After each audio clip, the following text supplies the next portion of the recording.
อ่ะ แม่นบอก แสนกี ที่กินขึ้นอะไร เจ็ด บ่นี่มาล้าน900,000 เจ็ดโอ้นี่ก็ไปใช้ที่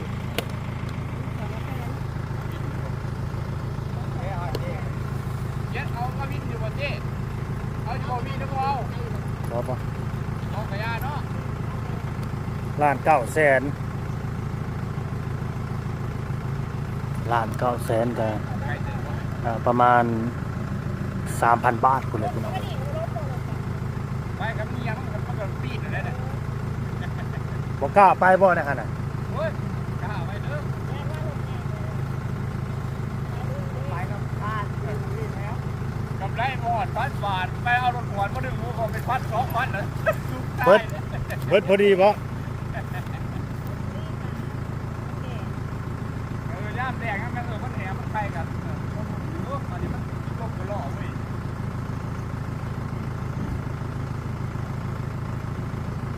จะเอาไปมาแก้วมันจะไหนเดี๋ยวนะ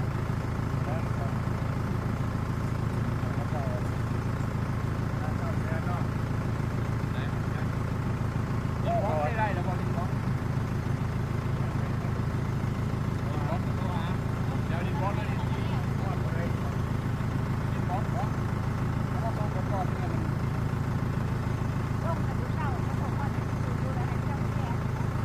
เพราะถ้ามันมีรถบ้านเขาแปลงพวกนี้มันคืออะไรบล็อกมันนะอะไร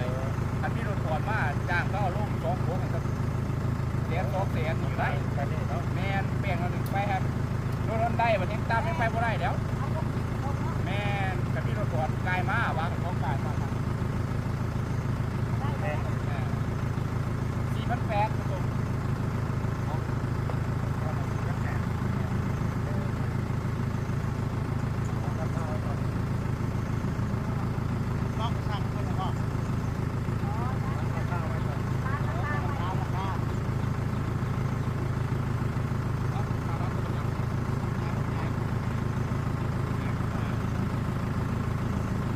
ไปกลับได้ป่ะดิ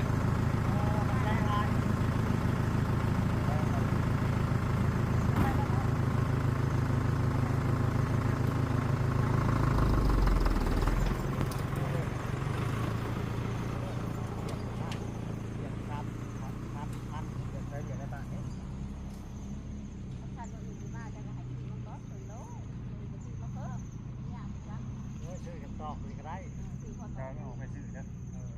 เอา2 โลนะเอา2 โลรถผู้ซีบอกเขาว่าผู้ซี2 โลมันเหลือหาเจ้าก็ซื้อน้ำซื้อยังมันซื้อกันเอาไปซื้อรถแต่ผู้ซี2 โล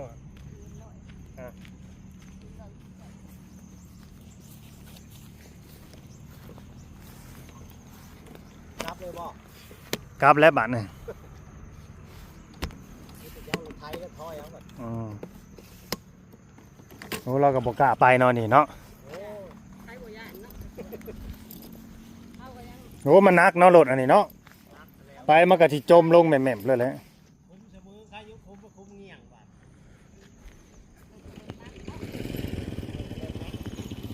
นี่รอมือเช้าก็ได้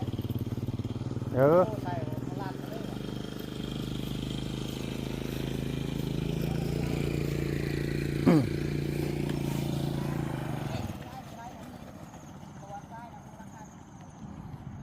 ล้าน900,000บ่ เอาเบอร์ให้ใส่มาหลายตัว ล้าน900,000อย่างละครึ่ง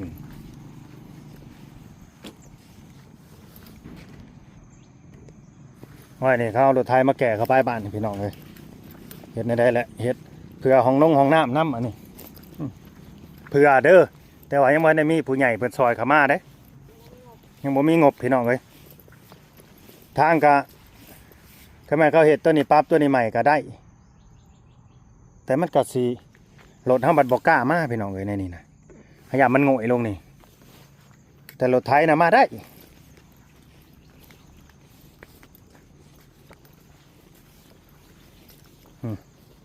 รถใหญ่เฮาบ่กล้าไปในนี่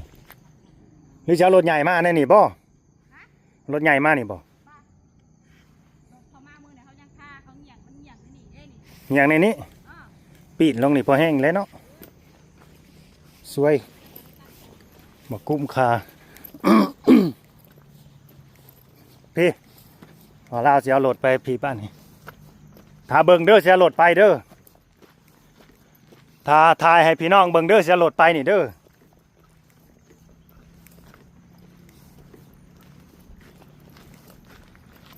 นี่แหละเฮาแงะแต่บ่อนเดียวนี่แหละมานี่ แงะแต่บ่อนทางออกทางเขา รอบมันนี่เก่ามาอีกเมื่อน่ะก็ละจบ บ่ล่างนะมื้อนี้น่ะพี่เนาะ เบิ่งมันเป็นหนองอยู่ อืม นี่น่าจะลงมาเลยได้ ใช่ บ่แม่นบ่เอ้ยตัวนี้เนาะ อืม มันเป็นน้องลงเห็นบ่ แต่ที่จริงอ่ะมื้อวานนี่บ่าวเล่าล่างแล้วพี่น้องเอ้ยเอามื้อเอาเล่าก็ล่างเพราะว่าพี่ดินโอบหลายแล้วมันแบบ มันเข้าหืบนะมันสิแบบจังได๋เวลาเฮาลูบเบิ่งน่ะมันซาควกๆเลย แบบคือมันเข้าไปในนี่นะเนี่ยแบบมันซามันเฮ็ดขยะอยู่ลามันโอบเพิ่งบ่ล่างจักเทื่อหันนะจบคลิปไว้ซ้ำนี้เด้อพี่น้องเด้อขอบคุณ FC เด้อฝากกดไลค์กดแชร์กดติดตามอยู่ดีแม่งกับแพงแบ่งปันกันพี่น้องเอ้ยขอให้ครอบครัวพี่ปานาเนาะปานาจันทร์ประโคนแล้วก็ครอบครัวปานาฟานคุกเคนให้เพิ่นร่ำเพิ่นรวยเพิ่นอยู่ดีมีแห้งเด้อสุขภาพเข้มแข็งอย่าเจ็บอย่าจนอายุมั่นขวัญยืนเนาะตกน้ำก็บ่ไหลตกไฟก็บ่ให้ไหม้เด้อพี่น้องเอ้ยเนาะทางครอบครัวพี่ปานาจันทร์ประโคนเนาะสบายดี